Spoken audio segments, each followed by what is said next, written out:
Hey everyone, I have 5 tips on how to prevent or get rid of lock frizzies. Now, frizzies never really bothered me, but for some reason recently I've been having a really big issue. I don't know why I'm saying for some reason. I know very well why I've been having an issue. It's because I have not been taking care of my hair as well as I know I should be, but I guess if you knew better, you do better, but I do know better, so I'm here to share the wealth of information that I do have on frizzies. So, tip number 1, wash your hair with cold water. Now, I know that might sound crazy, but if you really can't wash your hair with cold water, which I understand that might be a struggle to do, especially if you wash your hair in the shower, I recommend that you wash your hair with your hot to warm water like you normally would, but before you finish, so make sure that the last water that touches your hair is cool, and that's going to serve the purpose of sealing your hair.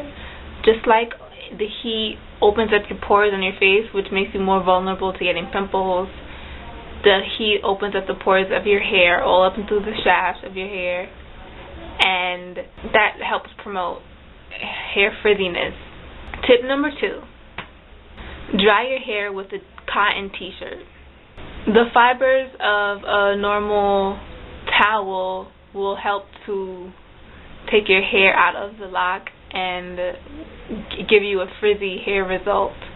Plus we tend to dry your hair like that with our towels, and that's not a good idea. So I suggest that you take a t-shirt, a dark one, maybe black or a dark blue, and wrap your hair inside of it and squeeze as much water as you can out.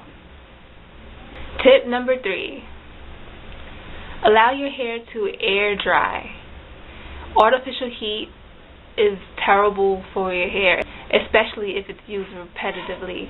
Artificial heat breaks your hair, which is going to make it look frizzy since your hair is breaking out of the lock. Now, a lot of times people don't care about breakage when it comes to lock because locks are going to naturally lock in your hair even though they may break.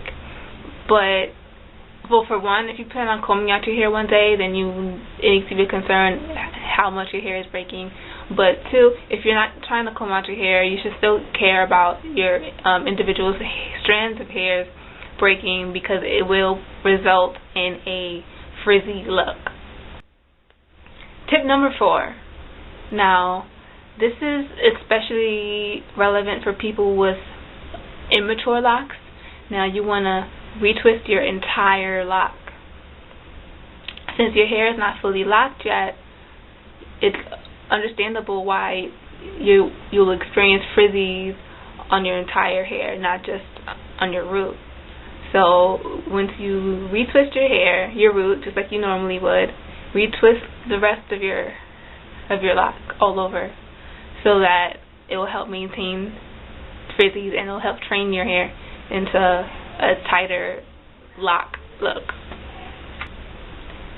Tip number 5, tie your hair with a satin scarf or use a satin pillowcase. Now, sometimes we just get too comfortable and we go to sleep without tying our hair up in anything, and we just go to bed on our cotton pillowcases. And now what cotton does is suck the moisture out of your hair, which is why I said to use a cotton t-shirt when drying your hair. That's the only time it's okay to have cotton on your hair, when you're trying to dry the water out of it after you just washed it. But it's not good to have cotton on your hair for a long period of time, like when you're sleeping, because that will suck out your natural oils and also the oils that you may have put into your hair to moisturize it. And dry hair is going to result in frizzy hair. And when I say dry hair, I mean unhealthy dry. I don't mean dry as in opposed to wet. So I hope these 5 tips help you with your frizzy dilemma. But let me recap really quickly. The order might be off, but basically the 5 tips were to wash with cold water, dry your hair with a cotton t-shirt, allow your hair to air dry because the heat damage and artificial heat will help promote frizzy hair, retwist your entire lock, and use a satin scarf or pillowcase. Okay, let me know how these tips work for you, and I'll see you soon.